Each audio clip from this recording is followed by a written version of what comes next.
Seorang pria berinisial A, warga Kayu Agung, Kabupaten Ogan, Komering Ilir, Sumatera Selatan, ditangkap petugas keamanan setelah kepergok mencuri kencur di pasar retail di Jalan Pangeran Ratu, Jagabari, Palembang. Pelaku berusia 23 tahun itu ditangkap saat mencoba membawa kabur 1 kg kencur seberat 53 kg milik seorang pedagang. Ia melakukan aksinya dengan memotong tali pengikat karung kencur yang ditutup terpal.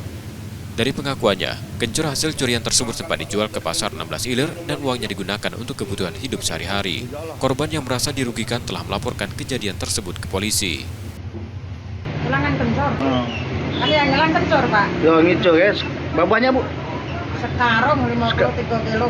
Kerugian 2 lebih. 2 juta. Iya.